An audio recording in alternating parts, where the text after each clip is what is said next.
So tonight's talk, the subject of tonight's talk is going to be Only the Body Dies, what Buddhism says about what happens after we die. And a few weeks ago, some of you who are watching, I think more watching then, will have seen a talk, or listened to a talk by Ajahn Nissarano on the view that we have a soul or a spirit that is eternal. This is called like an eternalist view in Buddhism. And it's a view that the Buddha rejected. He rejected it. He called it a sassata vada. But it's an eternalist view, an idea that there's something indestructible, this core within each of us that goes on forever. And so that's a view that Ajahn Nissarano talked about. I didn't actually listen to the talk, but I would like to after this, actually. But this evening's talk will be, it's sort of like the other side, the other view that often comes up. There's two basic views that come up. And this is the view that at death, everything finishes. The mind finishes. The consequences of everything we've done during our lives, good, bad, indifferent, have gone. And I didn't plan to talk about this with Ajahn Brahmani or anything, but it came up for me. And I think this is to me, is quite an important view to look at, to investigate. And the emphasis for tonight will be on investigating it and giving the Buddha's perspective on this idea that at death everything finishes. He called that view an annihilationist view, or Ucheda Vada, that everything's cut at death. And this was common at the time of the Buddha, which I'll mention in a minute. And the reason that I'm talking about this is I don't usually talk about very philosophical or theoretical things, but I think this view is very, very important actually to look at, because I think it's much more prevalent than I had thought before, actually. When I came to Perth in March from Melbourne, I was talking to one of my brothers and one of my nephews, his son, actually. And we were talking about what happens when you die. And both of them were firmly convinced that when you die, that's it, finished. Absolutely nothing after that. And I really made an impact on me, actually, because being in the Buddhist circles, I'm not exposed to people thinking like that. And it occurred to me, well, how do you know that? I didn't say it to them, but I thought, how do you know that? What's the proof for it? Wouldn't it be good to keep an open mind? Because I can see there's very little comfort in that view for most people, actually. Very, very little. A lot of fear, a lot of confronting all their attachments, everything they're going to be parted from in life, all their family, their friends, their loved ones, their possessions, everything, goes. And I did also think at the same time, well, of course, they could say the same about me. How do I know that this is the case? But I feel that I have done some investigation, which is the point of this talk, actually, to investigate, to be open. And I was quite, as I said, quite amazed that this view, I thought it was reducing, and more people were believing or had an understanding of rebirth or reincarnation. But I think many people, like I suspect my brother and my nephew, accept it because it's widely it's a widely accepted view. They take it on without investigating it. So I think this is something very important to look at. And then only a few weeks ago, out of the blue, came this response from the mind. It was very interesting. It was just without reference, actually, to anything. It seemed like without reference. And it was only the body dies. Only the body dies. And I thought, wow, that's good. That sort of summarises it for me, actually. And then when I had a look on Google, put in only the body dies. I thought, well, maybe it's a book title or something like that. And instead of that, what I saw was nearly everything was about an eternal soul or an eternal spirit. And I thought, that's not what Buddhism is about. It's not a Buddhist perspective. So that was what was the background to this talk, what brought it up for me. But one of the themes that I think is so strong in Buddhism, the first thing when you think of only the body dies, is the difference between the body and the mind. And this is so crucial. And everybody knows, without a doubt, that a body has to eventually die. It has a use-by date. As I often say to people, it'd be convenient if we could find the use-by date, have a look at it, but we can't. And so the body is something we can't take with us, for sure. That's absolutely sure. And I know one of the monks I know who lives in Sri Lanka, actually, he said to his mother when she was very sick and getting close to death, that he suggested to her, well, you could be reborn. You could have another life after this. And she said, no, thank you. I've had enough. And this is quite a common feeling for older people. No, I don't want another life, But of course, the Buddha says that even that view will bring us back to another life.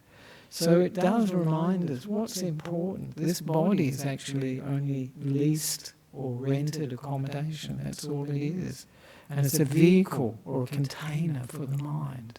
And it's good to keep that in perspective, because our whole of our lives are really organised around the body, how it looks. And, our homes are for the body, the bedroom, the toilets, the kitchen, everything for the body, and very, very, very little for the mind. So it's wonderful that people will practice meditation, will look at developing the mind, look at developing the heart as well. One of the problems that comes with with the identification with the body is that it's the language that makes us think, I am this body, I am dying, I am living. And when you have that, when you use language like that, it becomes quite fear-inspiring. I'm dying, or you're dying. We're all dying, actually. So this is part of it. It's that language that emphasises identifying with it. So it's very important for us to put the focus on, often, on what is the long-term investment for us. The short-term investment is the body. And we spend a lot of time on that, making it look good, cleaning it, taking it to the toilet, taking it to the gym, taking it for exercise, eating, all these things we do. But the long-term, of course, investment is our minds, developing minds that are beautiful, that are wise, that are free of a lot of the negative aspects of the emotions. And I'd like to quote, I was going to summarise it, but it's such a beautiful quote from Ajahn Nissarano about the body and the mind. And he said, it's lovely, now we tend to think these bodies are pretty, delightful, long-lasting and strong. We tend to think that we will never age, get sick or die. We are charmed and fooled by the body, and so we are ignorant of the true refuge within ourselves. The true place of refuge is the mind. The mind is our true refuge. And then he goes on. This hall may be pretty big, even this hall may be pretty big, but it can't be a true refuge. Pigeons take shelter here, geckos take shelter here, lizards take shelter here. We may think the hall belongs to us, but it doesn't. We live here together with everything. This is only a temporary shelter. Soon we must leave. People take these shelters for refuge. So this is a lovely quotation, isn't it? You know, that this is a temporary shelter, temporary abiding, this body. And that we often will think that we own it. And when we do, there's quite a bit of suffering, quite a bit of work too. But the Buddha, of course, he emphasises that the mind is that forerunner of all our experience. And it shapes the world we live in. And when we pass away, when we die, it will travel on with us and change. It will be changing all the time. It's not going to be the same mind, a me, an essential me. So it's really in our interest to develop the mind in this life, to do as much as we can. And the way we develop the mind, of course, is also through it will influence our actions and our speech. So the good qualities we develop in the mind are what we can take with us on this journey to the next life, future lives. And I liken this to a suitcase that we take for a journey. And do we put all the rubbish in the suitcase that we're going to take with us? Or do we put all the things that we need? So the rubbish, of course, are all the negative qualities that we may have. And the things that we'll need for the future are these positive qualities. So it's in our interest to develop these positive qualities to take with us into the future life, but also for this life.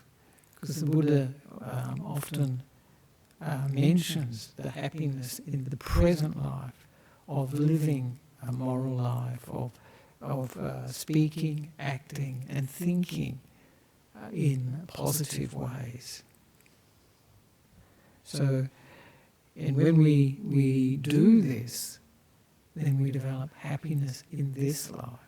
He said this to the Kalamas actually, because, you know, that if they develop greed, hatred and delusion, does this lead to the happiness and well-being? And they said, no, of course it doesn't, Bande. And then he said, does developing non-greed, non-hatred, non-delusion, does this lead to happiness and well-being? And of course they said, yes, it does. So someone that lives in a moral way will experience happiness in this life, so that's pretty good. But a good point is that they can take that with them when they pass away. At least Buddhists will think this. So views are very, very important. Actually, we have a view. We use this word view in Buddhism a lot, but it's very akin to belief, a really strong belief that this is the way the world is, or a sort of assumption almost.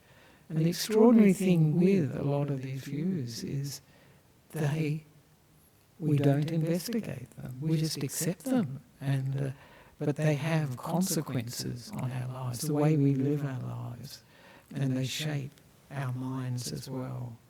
And I think having the view that everything finishes at death would really shape a lot of people's minds and tend to bring up negative qualities like fear and worry, anxiety, at parting. The Buddha said there are 4 things that actually bring up fear for us about death. One is an attachment to all that's dear and delightful, the 5 senses, whether it be people, whether it be our possessions, the food, all the things that we're attached to, attachment to the body, and also the feeling that we may not have done enough good things in our lives. We may have done things that have harmed ourselves or others. And the last one, he said, that can give rise to fear, at least for a Buddhist, is that they feel like they haven't understood the teachings. And so they've got this doubt. So this is a fear for them. But it's very important to look at beliefs and to see that beliefs that come from just having faith in them is different from what we know from experience. And so it's good to differentiate between what we know and what we believe, what's coming from faith as it were, so that we're more open and we know what's what. And I liked one of the sayings that I liked from Ayakema too. Another one was, she talked about the quotation, famous quote, faith can move mountains. I think most people know that one. Faith can move mountains. But she said, but if it's blind faith, being blind, it doesn't know where to move them. And that's very true. So Buddhism emphasises balancing this sort of faith, or we could sometimes call it confidence or conviction, with wisdom. It's never a blind one.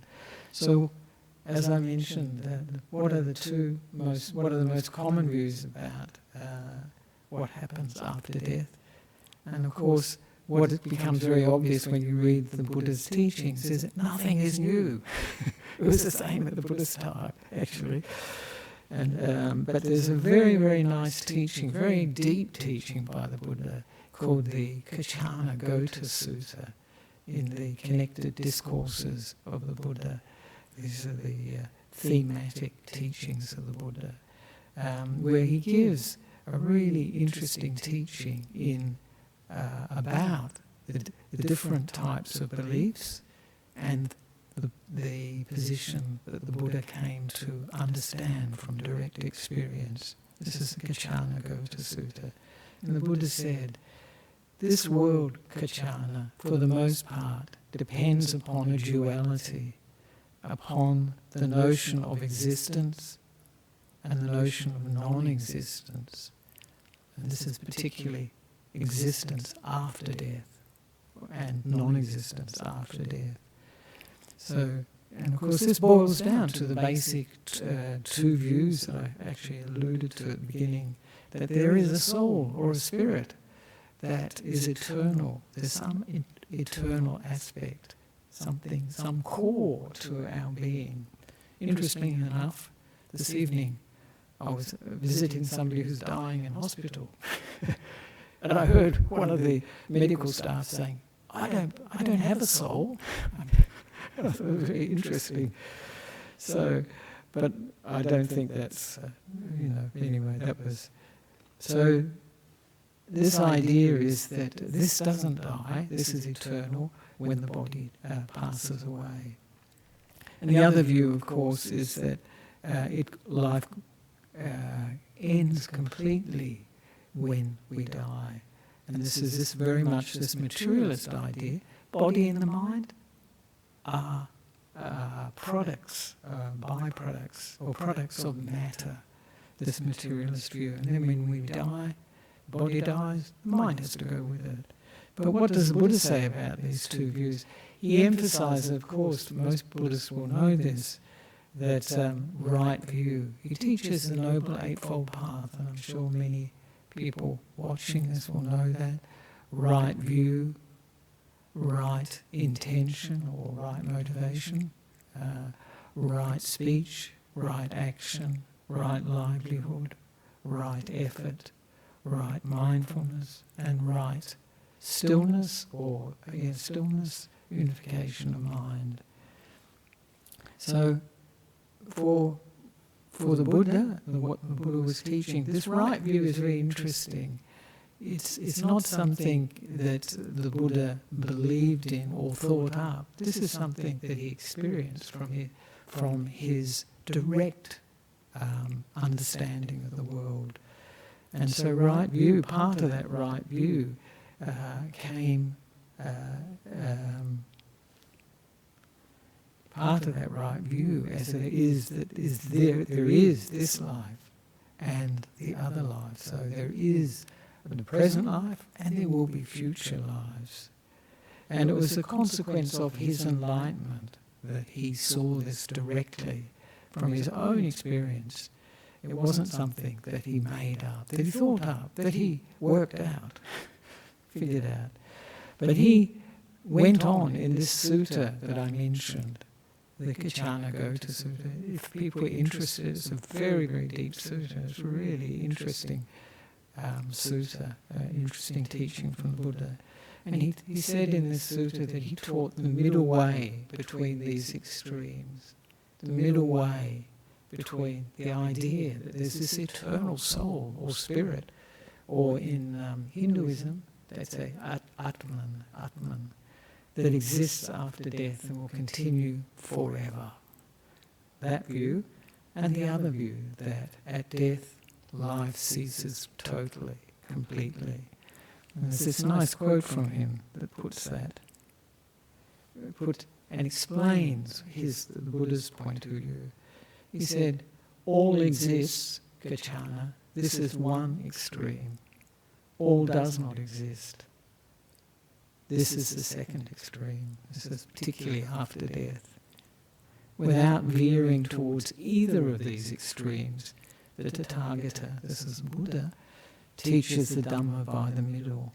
And then he gives the teaching on the dependent origination, starting with ignorance, that it conditions our willed activities. That's one of the translations, which affects willed activities are our positive and negative actions of body, speech and mind, giving rise, shaping our consciousness, giving rise to the body and mental characteristics we have, giving rise to our six senses, the mind and the five usual senses, giving rise to contact, giving rise to feeling, giving rise to desire or craving, giving rise to clinging, giving rise to existence, giving rise to birth, rebirth, giving rise to old age, sickness and death, giving rise to sorrow, lamentation, pain and grief and despair. And then he does the reverse. So from the cessation of ignorance, understanding how things are, all these things can finish. So what does this mean? So it means that at death isn't the end of life, because rebirth happens with the dependent origination that I just mentioned. It goes up to rebirth and starts all over again. It keeps cycling. But the Buddha said life isn't eternal either, because rebirth can cease, will cease at full awakening. When somebody becomes fully enlightened, when ignorance is gone, that whole sequence falls, collapses like cards. It will collapse. And that person will know that birth is finished. There will be no more coming to any existence. So this is what the Buddha saw. But this is only for an awakened being, only for someone who's fully enlightened. And it made me remember one of Ajahn Brahm's stories. I think it's from Opening the Door of Your Heart. And he doesn't mention it very much now, but there was some very trendy desk toy that you pressed a button and a little arm came out. And the arm came around and then turned the button off. And he said this was like the purpose of developing the path, understanding the conditions of being reborn again and again, and then turning the button off. So this is something that there's a nice image for it. I know one of the monks, I think it was his auntie actually, said that she said that when she dies, she expects that everything will completely end. And he reflected, I don't think he told her, well, it's not that easy actually. For everything to end, you have to understand a lot. The mind has to be completely pure of greed, hatred and delusion, and there has to be the wisdom that this is enough. This will always be of this nature. And a very important aspect of this, talking about this process, is that the Buddha talks about how the process unfolds in life, how it works. And there are three aspects to it that I think many Buddhists will know. The reason we are reborn, we want to. We want to be reborn. That's it. And why do we want to be reborn? The Buddha said there are three reasons actually for that. He said that there is because of our attachment to all that's dear and delightful, our possessions, our friends, our loved ones. It's the five senses, basically, our attachment to that. And also, there's even a deeper attachment. I sometimes call it the survival instinct. And this is this deep-rooted desire to exist. And it's very interesting, if you ever find yourself in a life-threatening situation, it's amazing how quick one can react without even thinking. And this is that very deep instinct, survival instinct. And the last one, this is the interesting one that I mentioned before, the Buddha calls it vibhava tanha. And this is the desire to finish everything, there to be nothing after this life. Isn't it interesting? The Buddha said, this will bring us back to life, bring us back to another existence. Because it's coming from this sense of self. It's not coming from purity, it's not coming from freedom, from negativity. It's often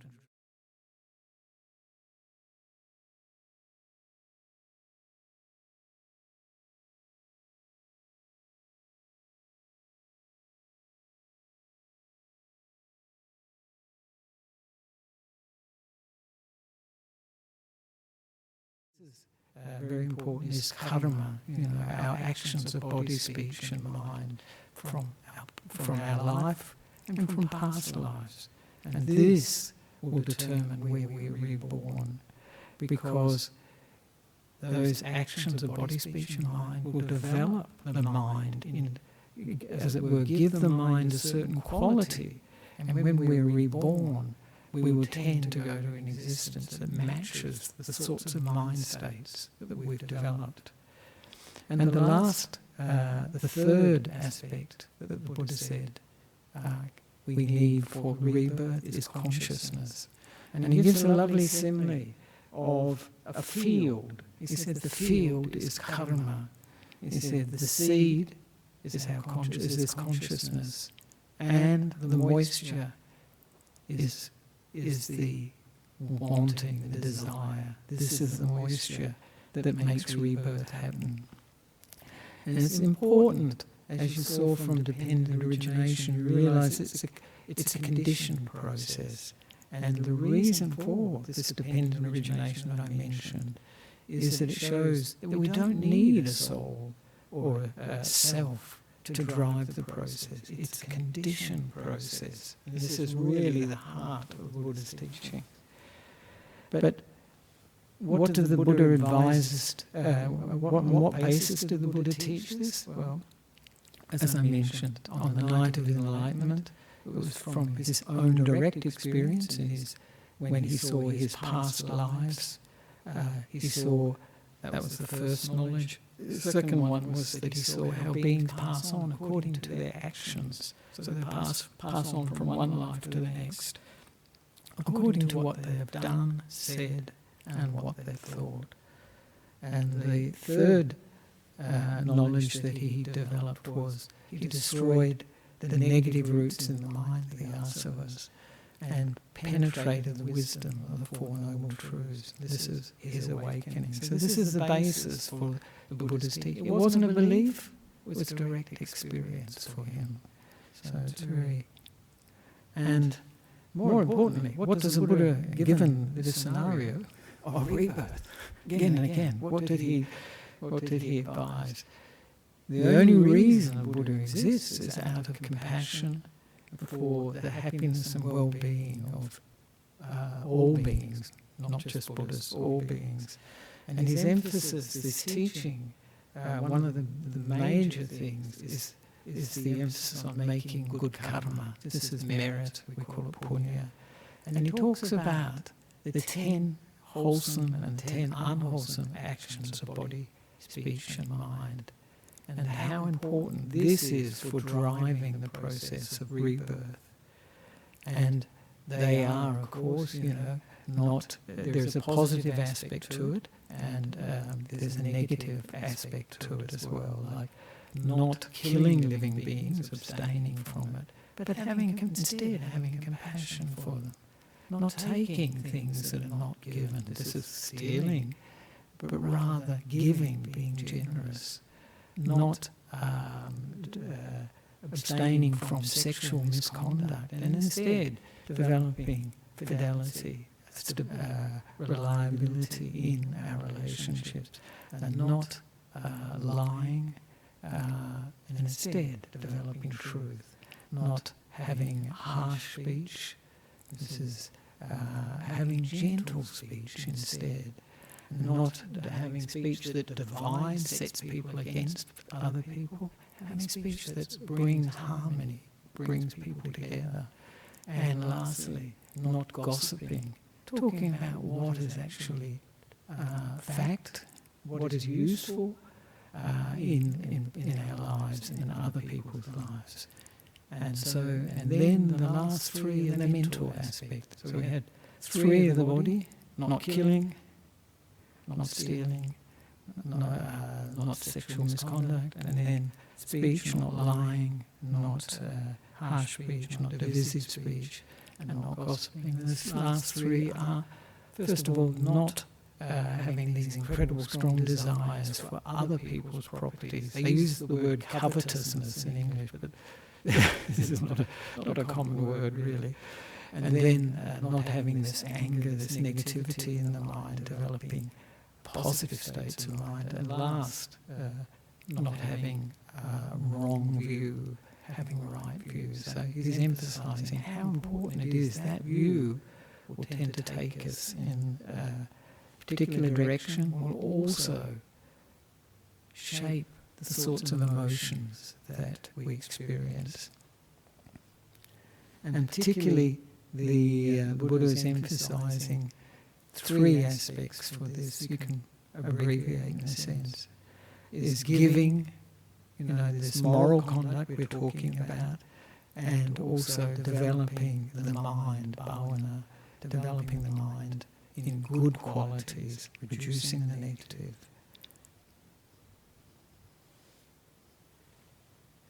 And one of the fascinating things with when he talks about the 10 courses of wholesome, unwholesome action, he says, the Buddha says, that if we develop good moral conduct of body, speech and mind, like I was talking about, those 10 actions, the negative and the positive, we can determine our rebirth, our next rebirth.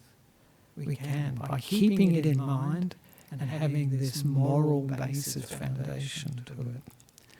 So this is a very, really a positive thing. We can see what we can do. But I'd like to just end with a short reflection on investigation, because I think this is one of the aspects of this talk, is really to emphasise investigating. And this is for Buddhists as well, to investigate. And I liken this to, if we're going on holiday, wouldn't most people investigate or check up about where they're going, what they need to take with them? I would think, just what I need to wear, or why am I going there, first of all. But I say to people, isn't death the biggest journey we undertake in this life? And there's a lovely teaching. I was going to summarise it again, but it's from the Dhammapada. And it's somewhat chilling in a way, but it's also got the second verse is quite positive, actually. And the Buddha says, the Dhammapada is the verses, some of the verses of the Buddha. And he says, like a withered leaf are you now. Death's messengers await you. You stand on the eve of your departure, yet you have made no provision for your journey. And then the next one. Make an island unto yourself. Strive hard and become wise. Rid of impurities and cleansed of stain, you shall not come again to birth and decay. Isn't that lovely? That's really nice. Withered leaves. I sometimes feel like that. So that's good. So this gives us an idea of this, this journey from life to death. And I actually, often refer to death as the big send-off, from one life to the next life. And I think this is a good way of looking at it. It certainly reduces the sadness that people feel at parting from those that they're attached to, the things that they're attached to, because it emphasises that, quite possibly, we may meet again, as Vera Lynn used to sing in the Second World War, because where are we going to want to be reborn? Wherever our attachments are, wherever our heart is, that's where we'll want to take rebirth. And provided we have the good karma, we can do it. We can do it. The Buddha said that. So I'd just like to get fairly close to the end to in what areas can we investigate if there is something after death? Because this is really important to investigate. And one of the areas that is very people know about quite a bit now is near-death experiences. I think people have heard about it. There's more studies about that now. And also on YouTube you can see quite a few videos. They look very interesting. I haven't looked at enough of those actually. And I know there was one member of the Buddhist Society who had an experience of this when they were on a tour, like we call it a pilgrimage to Myanmar or Burma. And this person, he became very, very, very sick. And they were taking him in the back of a vehicle, I think to a doctor. And he had vomiting and diarrhea and was really, really, really sick. And he could feel the mind going within itself, was withdrawing from this very painful body and experience. But when he was going inside, going towards light, going towards warmth, going towards comfort, going away from all this pain, he heard this voice, like in the distance, shouting. Well, she was shouting. It was a tour guide. Come back, come back. And he did come back. He was a bit angry about it, as most people are when they have a near-death experience, but he came back due to that woman, calling him back, which was amazing. So near-death experience is something you can look into and make up your mind.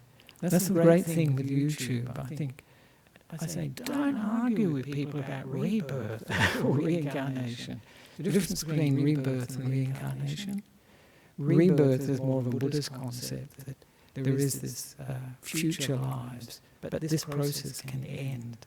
Reincarnation usually has the idea that this process ends in unification with Atman, with the universal energy. So it's a bit different. So that's one area you can investigate. The other is, of course, if you look on YouTube or you can look at reincarnation. There's lots of videos and they're very, very compelling. Some of them, I think, we can make up our own mind. And also investigate with Dr. Ian Stevenson. People will know about him, Professor Ian Stevenson. He did a lot of very thorough scientific investigation. One of my favourite books was Francis Story's book called Rebirth in Doctrine and Experience. A very nice book. And this is where Dennis comes in. Past life regression is another possibility too. Because when people have hypnotised, they can sometimes, some people remember past lives. And I remember many years ago there was a TV program that did this very, very thing. It's on YouTube, I'm sure, where they, and it's Australian, I think, TV program, where they hypnotised 6 people. These were the 6 that had very strong memories of past lives. And then they actually took them to the places they remembered. And it was really amazing to see their reaction, so emotional when they went to these places that they had lived in past lives. And I remember one of them was a man who was studying to be a doctor in Scotland, I think in the 1800s, something like that. And he went to the college he was studying in, I think in Edinburgh, and he was looking at a really old place, and he was looking around and said, "Oh, there used to be a door here. I'm sure there was a door here." And he went around the building and he said, "No, that wasn't there then." And they looked at the old plans, and sure enough, there was a door there before that they had bricked up. And the changes that he mentioned. But some of them were very, very moving, especially there was one of a little girl a Jewish girl that a family were keeping hidden in a cellar in their home, and her experience of actually going mad, just being on her own. It was really sad, actually, but this is very compelling. And of course, the last, there's probably other ways of doing it, is through meditation. We can remember our past lives. Some meditators, in fact, do remember their past lives. And as I mentioned, the Buddha remembered his past lives. Not all of them, but he mentioned that he recalled many eons of world contraction and expansion. That must be billions and billions of years, actually. And the detail that he mentions is interesting. He says he remembered his name, his clan, which is sort of like his social position, his appearance, his food, his experience of happiness and pain, his lifespan, and his passing away. So that's pretty detailed, actually. So those are some areas we can look in. So near-death experiences, reincarnation or rebirth, past life regression, and meditation.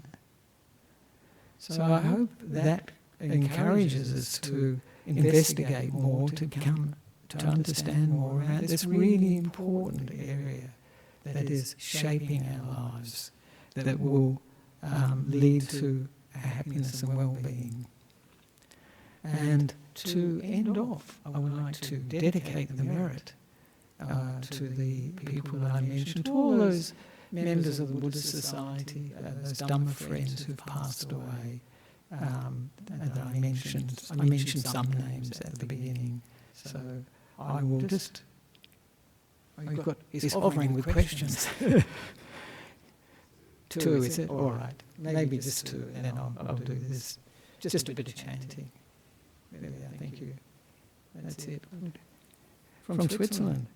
How can we use the perception of death to be more diligent and hard-working in life and meditation practice without coming from a sense of self or will? Right. That's very important because if we're coming from a sense of will or self, that will actually probably bring up a lot of fear.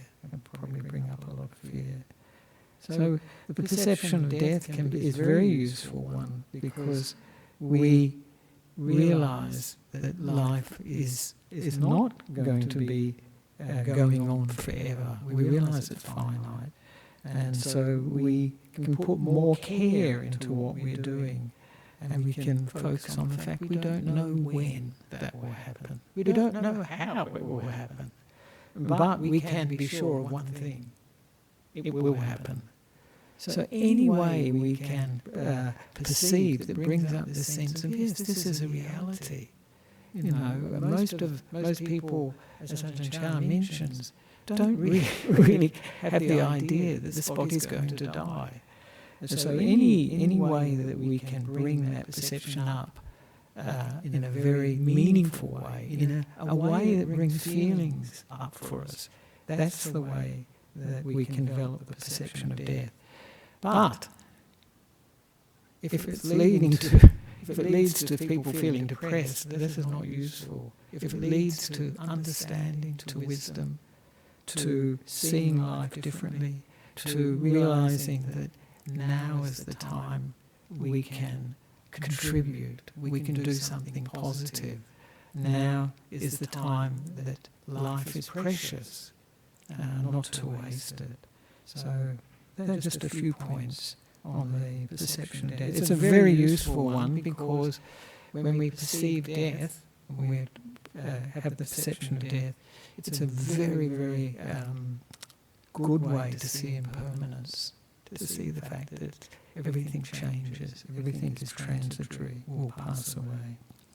And the next question, is it okay to say that our thoughts that we experience when we meditate is one of the reasons for our reincarnation?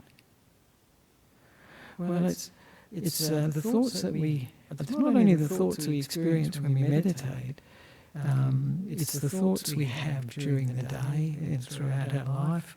They are the thoughts that shape our lives, actually. They shape who we are, how we act, how we speak. So, these thoughts very much influence our rebirth or reincarnation. And very important for us to understand thinking and to develop these positive qualities that will take us, will develop. When we develop positive qualities, also influences the way we think. So I hope that sort of answers your question. All right. Now we can just dedicate the merit, as I mentioned. These are some Pali chants.